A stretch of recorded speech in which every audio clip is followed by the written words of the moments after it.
française. Dans ce climat dangereux de crise dont vous parlez, qu'est-ce que l'UMP offre aux Français? Le duel Fillon-Copé. Est-ce que vous n'êtes pas parti trop vite, trop tôt? Je ne suis pas sûr de comprendre la question. Vous suggérez quoi? Qu'on arrête la démocratie? Qu'on gèle toutes les élections le temps que la crise économique soit terminée? Il aurait fallu penser à cette idée avant les élections présidentielles, monsieur El-Kabbach. Voilà, c'est ça. Alors, il y a aujourd'hui, du fait du départ de Nicolas Sarkozy, du fait de la décision qu'il a prise de se retirer de la vie politique, une responsabilité qui est vacante, c'est celle de la présidence de l'UMP. Je suis candidat à cette présidence, il y aura d'autres candidats, il y a un débat démocratique. Voilà, c'est simple. Ben oui, c'est simple, c'est juste la démocratie. Jean-François Copé, bien sûr, fait campagne sans la faire et sans être candidat, et François Fillon est candidat sans faire une vraie campagne. Qui est dupe de cette comédie? Je ne sais pas où est-ce que vous avez vu que je ne faisais pas une vraie campagne. Je suis tous les jours sur le terrain. Je suis rentré tard dans la nuit d'Amiens. Je repartirai dans quelques jours pour les Vosges. Je fais une campagne totale. Je vais aller dans toutes les fédérations de l'UMP. Pendant l'été? Oui, pendant l'été, et puis ensuite pendant l'automne, puisque cette élection sera au mois de novembre, avec un seul objectif. Je vous ai dit tout au long de cette émission qu'on est dans une situation grave sur le plan économique. Je pense que face à cette situation, on a besoin d'un rassemblement des Français très très large.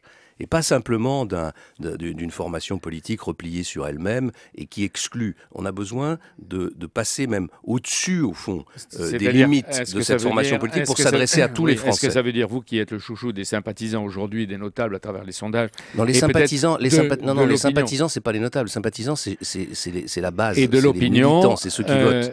Mais justement, ce sont les militants qui vont choisir. Oui. Ils ont l'air de choisir pour le moment Jean-François Copé.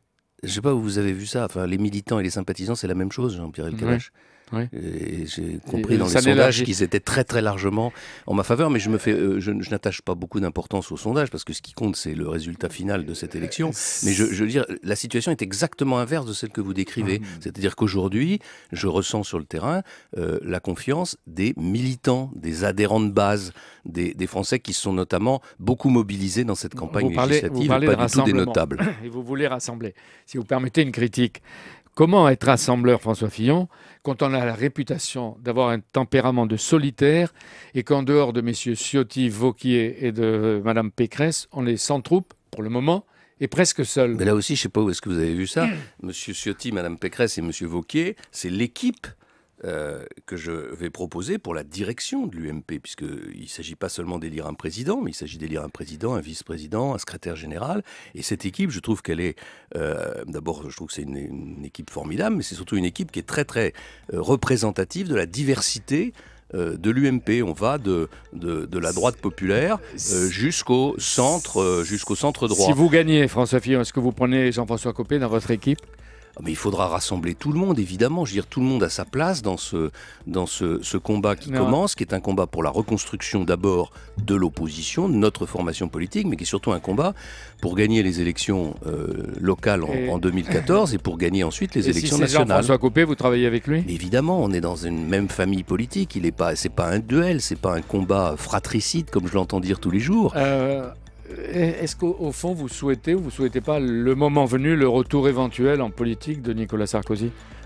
C'est une question à laquelle il est le seul à pouvoir répondre et donc je n'ai absolument pas à m'exprimer sur ce sujet. Roselyne Bachelot, elle fait partie de la commission Jospin.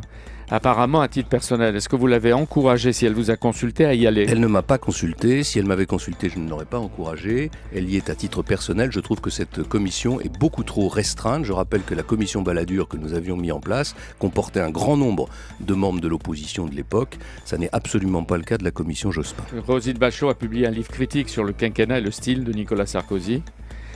Est-ce que vous la désavouez ou J'ai dit publiquement que toute critique contre Nicolas Sarkozy était une critique contre moi, puisque j'ai été pendant 5 ans son Premier ministre. Et donc je suis totalement solidaire du travail qui a été celui de l'équipe gouvernementale et de Nicolas Sarkozy, auquel je veux rendre hommage.